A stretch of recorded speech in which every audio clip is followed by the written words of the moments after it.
ये है talks news network और आप देख रहे हैं पॉलिटॉक्स, राजनीति का कच्चा चिट्ठा। महाराष्ट्र में जारी सत्ता का संग्राम लगातार जारी है।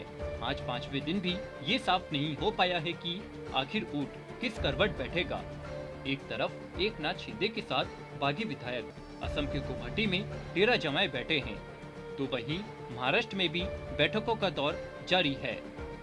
बागी विधायकों की वजह से हाशिए पर बैठी शिवसेना को अब सिर्फ एनसीपी प्रमुख एवं भारतीय राजनीति के सबसे बड़े चाणक्य शरद पवार से ही आस है। शरद पवार पहले ही कह चुके हैं कि वे आखिर दम तक शिवसेना के साथ है और शिवसेना जो भी फैसला लेगी हम उसमें उनका समर्थन करेंगे।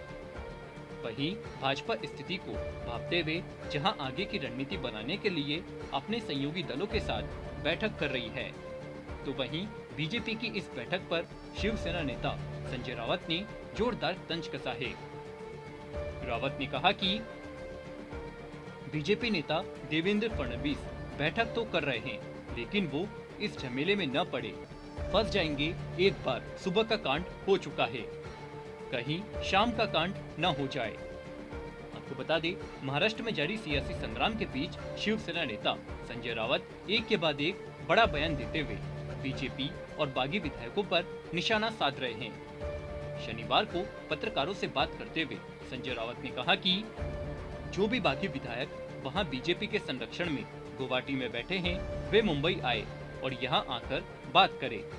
मैं ये बात पहले भी कह चुका हूं और वापस कह रहा हूं कि मुख्यमंत्री ठाकरे अपना इस्तीफा नहीं देंगे। गुवाहाटी में मौजूद कई बागी विधायक हमारे संपर्क में हैं। इनमें से 10 बागी विधायकों से उनकी बातचीत भी हुई है। वहीं सियासी संग्राम के बीच बागी विधायकों द्वारा अपने विधायकों की सेना को असली शिवसेना बताने वाले को भी संजय रावत ने जबरदस्त जवाब दिया है। संजय रावत ने कहा कि शिवसेना को कोई भी हाईजैक नहीं कर सकता, पैसों के बल पर हमारी पार्टी को खरीदा नहीं जा सकता।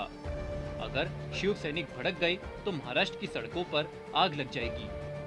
हम फिर से आपसे गुजारिश कर रहे हैं कि आप सभी लोग वापस आए और यहां आकर बात करें और बकरी की तरह मैं करना बंद कीजिए। संजय रावत ने बड़ा दावा करते हुए कहा कि कल जब शरद पवार के सामने बैठक हो रही थी, तब वहां 10 बागी विधायकों का कॉल आया था। उन्होंने कहा कि वे वापस आना चाहते हैं। शिवसेना का बॉस सिर्फ एक ही है और वो है ठाकरे। वहीं पत्रकारों से बात करते हुए संजय रावत ने देवेंद्र फडणवीस पर भी निशाना साधा। संजय रावत ने कहा कि आप इस झमेले में मत पड़िए, आप फंस जाएंगे। आपके साथ एक बार सुबह का कांड हो चुका है, कहीं शाम का कांड ना हो जाए।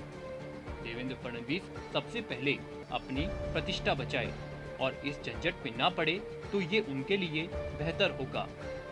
संजय रावत ने ये बयान इसलिए दिया क्योंकि विधानसभा चुनाव के बाद शिवसेना और बीजेपी के रिश्तों के बीच आई खटास की वजह से सरकार के गठन में काफी समय लगा था।